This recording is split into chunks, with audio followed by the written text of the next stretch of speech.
All right, everybody. Welcome back to Full Circle with Joyce. We're just here like calming ourselves down. It's been quite a show so far, and asante sana to all of you who've sent in your feedback and your comments. Msikach feelings kam jashinda leo. Hopefully we'll have more and more opportunities to gift you guys with different things. But thank you so much for all of the feedback. It's quite a lot.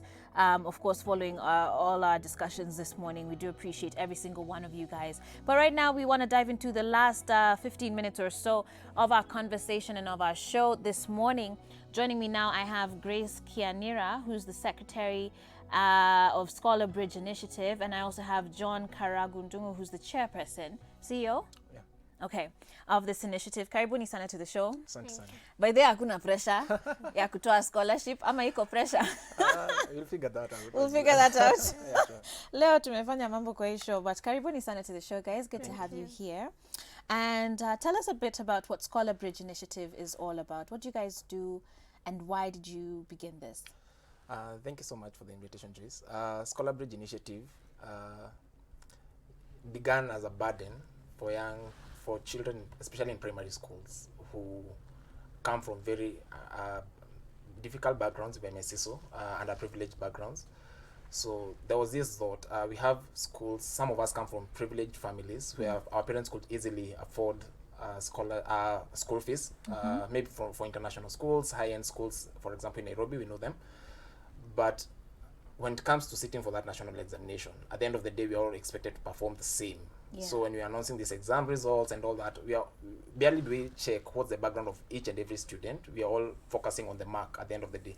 So my concern was, this kid in maybe, for example, Kibera, where much of our work is actually right now, how their everyday schedule is very different from a kid maybe probably from a high-end school, who the mom has to wake up with them up, prepare them and do all that.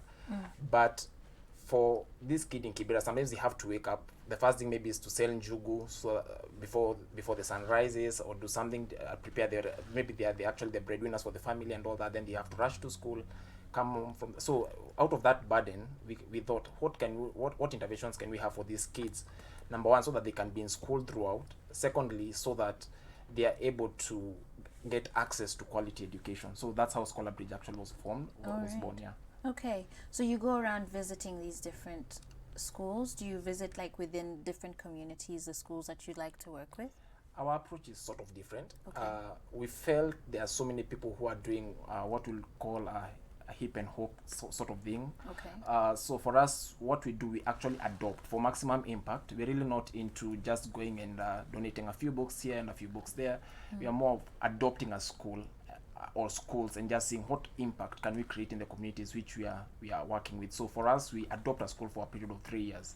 And for that 3 years, we've laid out a whole structure of how we can create maximum impact for that. Okay. Yeah. So talk to us about how you actually engage with these students. How long is the program then? Once again, Grace, tell us about now the actual mechanics of the program, how you select even those coming in. Yeah, thank you so much for having me here. Grateful.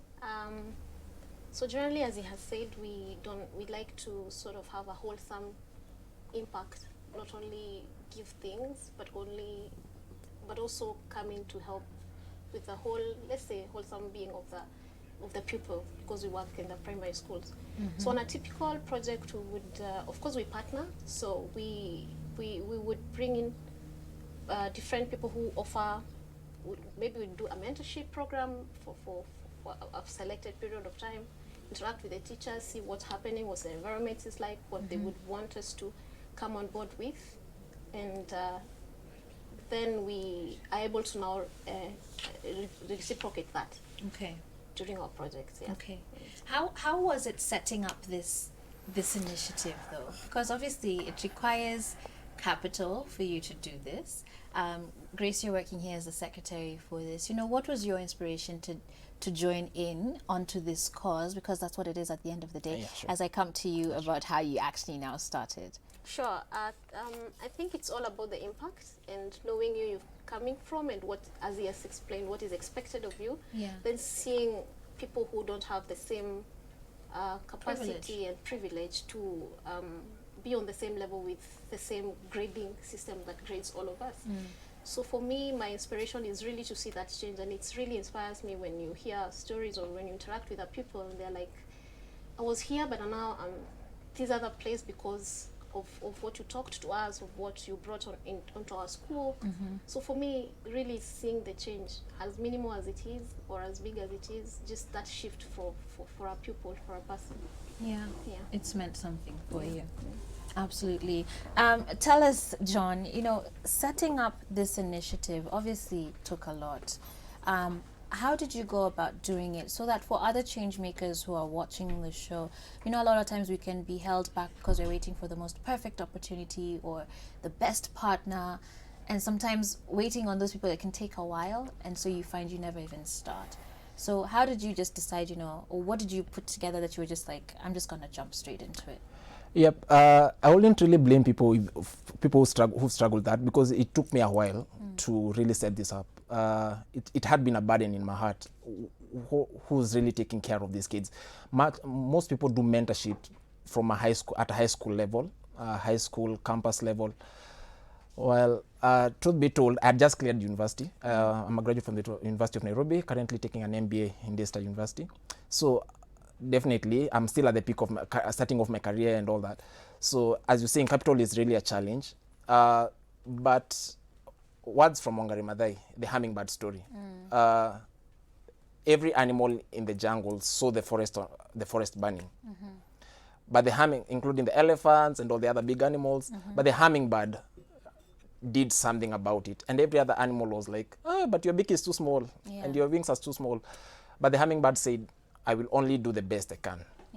So for me, it's about seeing the need that was there on the ground and deciding to do something about it. Actually, my cousin challenged me and told me, you can actually get a textbook from that bookshop with the little salary you're actually getting, and take that one textbook there. You'll have created some sort of impact at the end of the day. So that's how we actually started. We started very small, with a very small project, just donating a few books. But thank God we are scaling up. Okay. Yeah. Plus, maybe just to add, relationships are key. Sure. Relationships are critical. Definitely, being the founder and director of this organization, I still have a co-founder. Her name is Grace. Okay. So we sat down and thought, Not this Grace. not this Grace. Yeah, a different Grace. Yeah. She's actually our vice chair. Okay. So we sat down and thought, who are the people we can bring on board? That's when we thought of Grace and a few other friends who we've been together with campus. We know each other well. We know their journeys. We know people who can identify the passion that we have for these young children, and people can actually come on board and help us build that up. Yeah. So do you have any partners on board currently? Are you hoping to sort of partner with different organizations? The whole structure of organization is actually based on partnerships, even on the mentorship, because we can't do it with a few friends as mentioned. Sure. So we partner, even when we're doing mentorships, we sort of bring in people who can help us to talk to these kids. But we also have different partners who maybe when we have a project, you're like, I would want to bring on board books, I would want to donate maybe utensils. So we have that, but as he has said, we are scaling up. So of course we would welcome partners in this journey that you're taking in. So like a typical project, we'll do a mentorship training, then maybe we'll do donations of what we have, maybe books, because we work in schools. So books and needs like utensils for people. So are these like one-off engagements? Is it like, or it's over a certain period of time? So what we do, as he said, we don't like to hope and run. So for now, we're working with 3 schools in Kibera area. Okay. So what we do, we just sort of adopt for that period. So we will maybe do like 3 projects in a year.